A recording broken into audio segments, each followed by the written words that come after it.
ఈరోజు నిర్లక్ష్యం చేసి చంద్రబాబు నాయుడు గారి మనకు మభ్యపెట్టే మాటలు చెప్పి ముందుకు పోతున్నాడు అనేటువంటిది ఈ సందర్భంగా నేను తెలియజేస్తా ఉన్నా. మేము ఒకటే అడుగుతా ఉన్నాం. ఇప్పుడు టీసీఎస్ కంపెనీకి వైజాగ్లో 99 పైసలకు భూమి ఇస్తావు. ఉర్సా లాంటి 3 నెలలు కూడా పుట్టినటువంటి కంపెనీలకు 99 పైసలకు భూములు ఇస్తా ఉన్నావు.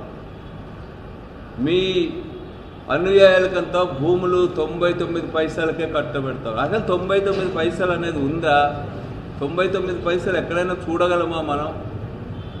ఈరోజు 99 పైసలు భూములు కట్టబెడతా ఉన్నాడు. ఉద్యోగాలు కల్పిస్తారు వాళ్ళని చెప్పి. మా జిల్లాలో విస్తారంగా ఉన్నాయి కదా, అతి విశాలమైనటువంటి జిల్లా కదా అనంతపూర్ జిల్లా. ఈ జిల్లాలో లక్షల ఎకరాలు బీడ్లుగా ఉన్నాయి.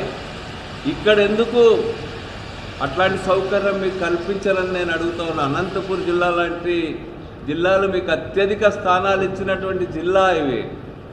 మరి ఇక్కడ ఎందుకు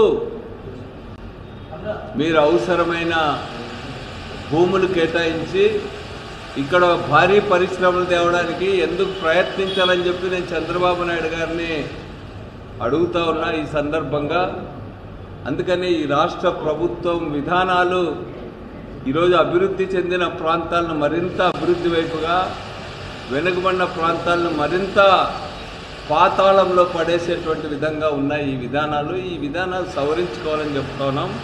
ఇదే సందర్భంగా ఉరవకొండ ప్రాంతంలో జీడిపల్లి రిజర్వాయర్కు దాదాపు 645 మంది రైతులకు ఒక్కొక్కరికి 10 లక్షల ప్రకారం ఒక ప్యాకేజ్ కూడా సిద్ధం చేసి రెడీగా ఉంది.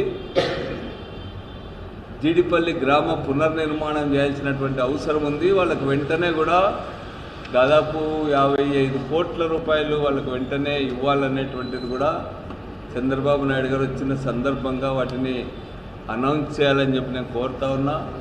అదేవిధంగా ఇప్పటికే టెండర్లు పిలిచి పనులు స్టార్ట్ కావాలా. గుంటకల్లు, అదేవిధంగా వజ్రకరూరు చెరువులకు నీళ్ళిచ్చేదాన్ని కూడా దానికి అవసరమైనటువంటి అనౌన్స్మెంట్ చేసి ఆ పనులు ప్రారంభమయ్యేటట్టు చేయాలని చెప్పి కోరుతా ఉన్నాం. అదేవిధంగా చేనేతకు సంబంధించి చాలా పెద్ద కేంద్రం ఉరవకొండ. చేనేత క్లస్టరు స్టార్ట్ అయ్యి కేవలం టెక్నికల్ రీజన్స్తో ఈరోజు ఆగిపోయింది.